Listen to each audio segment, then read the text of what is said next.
افریقہ کی قیمتی پتھروں کی یہ پہلی کان ہے جہاں صرف خواتین کام کرتی ہیں۔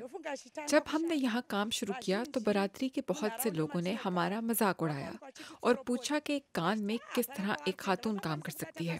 وہ سوچتے تھے کہ ہم کامیاب نہیں ہوں گے کیونکہ ان کے خیال میں کان کنی مردوں کا کام ہے۔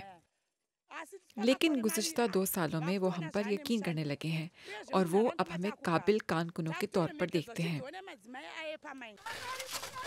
ایکوا میرین پتھروں کی کان کنی کرنے والی بہت سی خواتین گھریلو تشدد کا شکار رہ چکی ہیں۔ شوپی کبودرا ان پر زیادتی کرنے والے شوہر سے فرار ہو کر یہاں پہنچی ہیں۔ میں سمجھتی تھی کہ مجھے اپنے مسائل حل کرنے کے لیے شوہر کی ضرورت ہے۔ مجھے یہ احساس نہیں تھا کہ میں خود کام کر سکتی ہوں اور اپنے خاندان کی دیکھ بھال کر سکتی ہوں۔ مجھے شوہر کی ضرورت نہیں ہے۔ میری ایک ہی خواہش ہے کہ خدا مجھے اپنے خاندان کے لیے کام کرنے کی طاقت دے۔ خواتین ماہانہ تقریباً $200 کماتی ہیں۔ کان کنی کرنے والے مرد ملازمین کو بھی یہی تنخواہ دی جاتی ہے۔ زمبابوے میں کام کرنا خواتین کو ماہانہ آمدنی سے کہیں زیادہ فراہم کرتا ہے۔ کچھ عورتوں کے لیے خواتین پر مشتمل عملے کا حصہ بننا بہت سکون کا باعث ہے۔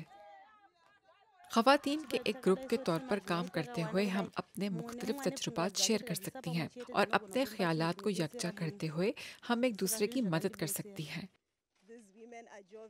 یہ خواتین خوش مزاج ہیں کیونکہ وہ ایک مضبوط ٹیم کا حصہ ہیں۔ ٹیم کے اندر زبردست اتحاد ہے اور پھر وہ ہر روز خوشگوار موڈ میں رہتی ہیں کیونکہ انہیں یہ علم ہوتا ہے کہ انہیں آج کچھ کرنا ہے، انہیں ایک مقصد پورا کرنا ہے۔